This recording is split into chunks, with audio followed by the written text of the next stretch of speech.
Fala pessoal, tudo bom? Eu quero falar para vocês hoje uma coisinha que é muito interessante e muitas vezes a gente acaba não prestando atenção nisso quando vem com a ideia de pureza estética, pureza da arte, né? Pureza na arte, onde a arte não deve. Bom, pelo menos a gente não deve prestar muita atenção e a arte não deve focar muito no conteúdo e sim na forma. De fato, é um problema que é para o artista. Eu vejo assim, o artista ele deve focar muito na forma para que o conteúdo seja forte o suficiente para, primeiro, ser bem compreendido e poder penetrar a imaginação e o sentimento das pessoas. Segundo, para que ele dure o tempo, né? Dure muito tempo, dure as eras e as civilizações. Por exemplo, Ovídio mesmo, que escreveu a Metamorfose, as Metamorfoses, cara, Ovídio, se você lê aquilo ali, os mitos fundacionais, né, da religião greco-romana, você vê que aquilo está numa forma que é absolutamente irretocável, né? Por mais que o conteúdo ele seja pagão, no sentido de que aquilo ali mostra a revelação de uma religião pagã, o conteúdo em si, perdão, a forma em si, ela é de uma beleza e ela é tão bonita, assim, de fato, assim, é beleza, bonita, pode ser, estou sendo redundante, mas é para demonstrar um ponto, que aquilo penetra no nosso coração, na nossa mente e se fixa, né? Vamos dizer assim, se fixa nas paredes do meu crânio e nas margens do meu coração. Então, uma das funções da beleza é essa, né? Quando se fala da poesia, a poesia, acho que era o Bruno Tolentino que falava assim, a poesia é uma forma memorável de dizer algo, né?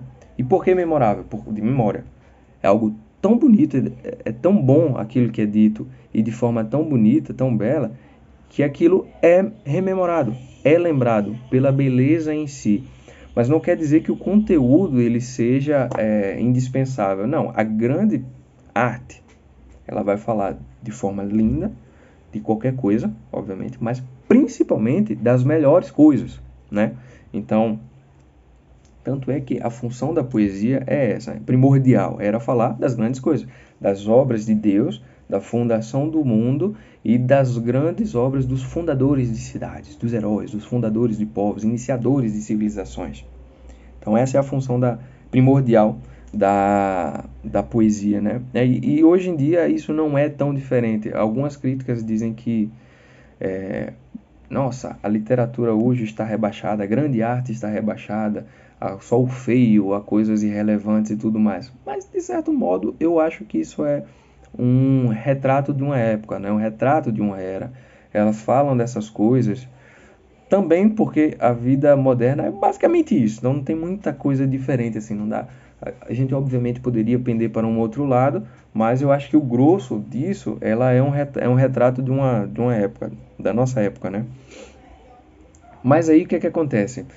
A grande arte, ela pode nos ensinar muita coisa também, né?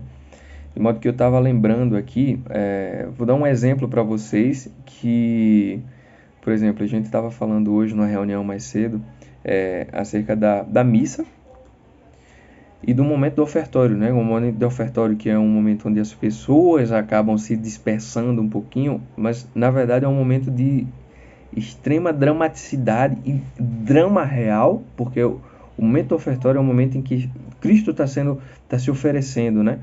Para o sacrifício no altar, o sacrifício da cruz.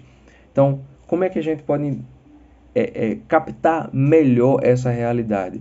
Primeiro a gente tem o filme, né, A Paixão de Cristo do Mel Gibson, ela mostra ali de fato o peso daquela situação, mas tem uma obra de arte também que ela não fala especificamente da crucifixão do Nosso Senhor, né, mas ela demonstra como foi dramático e como foi pesado aquele momento. Então, se você ler Salambô, do Gustave Flaubert, tem um momento que é a passagem, né, de... Agora eu esqueci...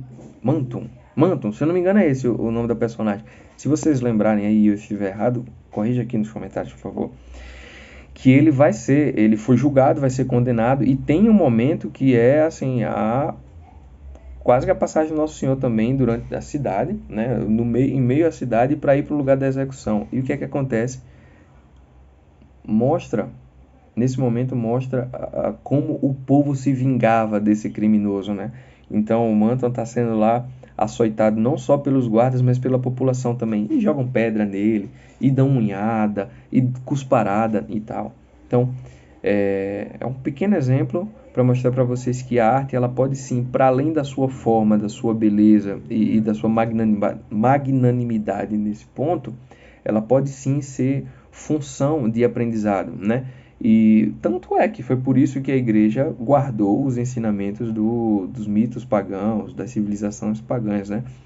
Por exemplo, podiam ter sumido com Ovídio, né? Podiam ter sumido com Homero, mas não sumiram justamente porque eles entenderam que, ó, por trás dessa magnífica forma de contar uma história, existe uma realidade e existe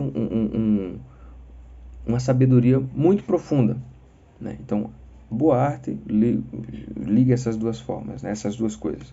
A forma maravilhosa de dizer alguma coisa e um conteúdo forte e uma sabedoria por trás dele.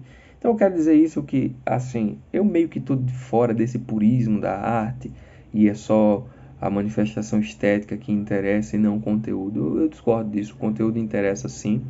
Afinal de contas, eu acho que não dá para ter uma grande obra de arte com um conteúdo menor, né? Você pode ter uma obra de arte, mas não uma grande, capaz de resistir às civilizações, tá? Então era isso o recadinho de hoje. Eu espero que sirva de alguma coisa para vocês. E é isso, meu povo. Deus abençoe. Boa semana. Fiquem com Deus.